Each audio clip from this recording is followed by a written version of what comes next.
So now you've established a clear campaign architecture, you've defined who your target audience are, you've built out a good keyword list, and you've defined the match types so that you show against the most relevant iterations of those keywords. Now it's time to create your ad copy. So you've got your groupings of keywords in your ad groups, and now it's time to build ad copy specifically for those keywords. So some of the best practices around ad copy creation, it's all down to the messaging and how you write your ad copy. If you think about that search engine results page that we saw earlier on, you bid on a keyword and you have up to 10 ads showing, and you also have all the organic search results showing as well as the knowledge graph. So a user has a lot of choice, and it's all about giving the user as much choice as possible, but it is also about being relevant. If you want to be the business whose ad the user clicks on, then you need to follow these best practices to ensure yours is the most compelling ad. It starts with a compelling message. So having a unique service proposition, or a USP, which makes you stand out from your competitors. Are you the only business in your area or in your industry that offers free delivery? Do you offer next day delivery?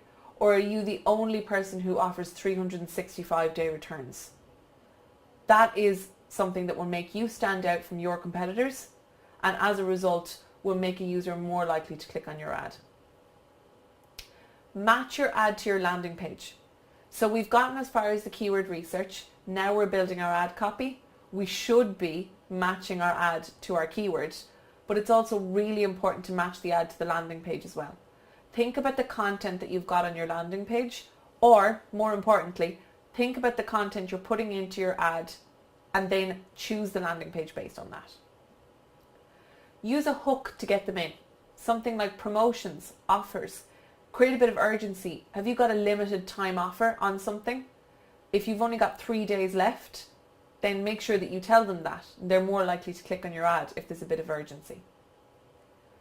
Make it really clear to them in your ad what it is you want them to do once they click on your ad. Don't leave them after clicking on your ad wondering what it is they were doing on the site in the first place. Be very clear. I've got my unique service proposition. We offer free next day delivery. I have an offer. It's 20% off. Buy online now. Call us today. Get yours online today. Order now.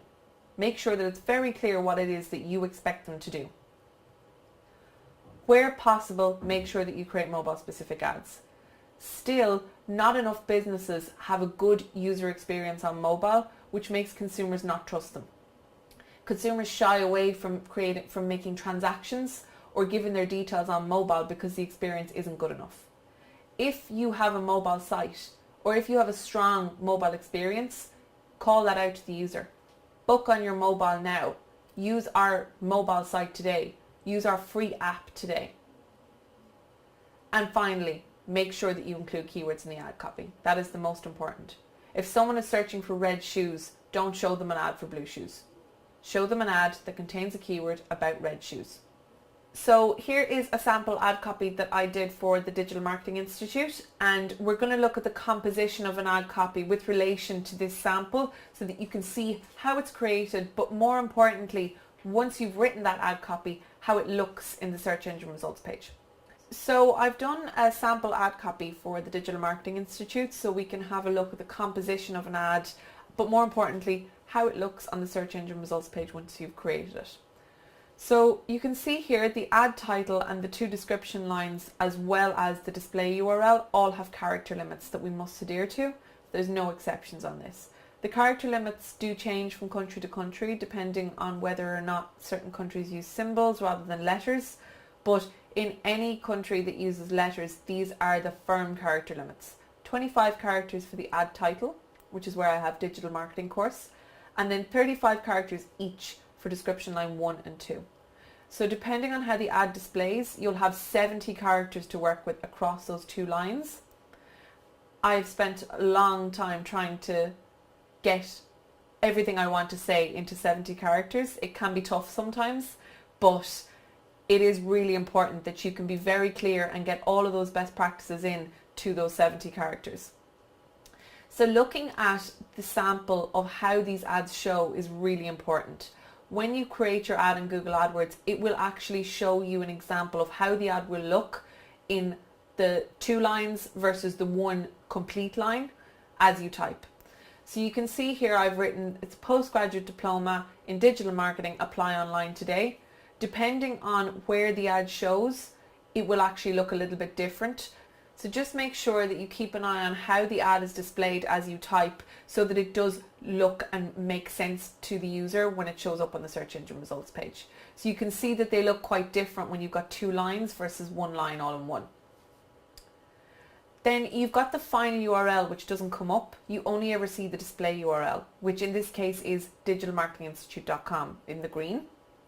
The final URL is the page the users actually land on when they click on the ad. So you can have a landing page or a final URL that's very different from what the user sees in the green. So in this case, I'm talking about the digital marketing course, and I've brought them to this landing page here, .com/courses/postgraduate diploma and so on. But all I've shown them in the display URL is www.digitalmarketinginstitute.com. It looks nicer. But for them to land on the specific URL that's relevant, I've chosen a different landing page. The only thing that you have to adhere to is that the domain of the 2 is the same. So they both must be, in this instance, digitalmarketinginstitute.com for the display and digitalmarketinginstitute.com for the landing.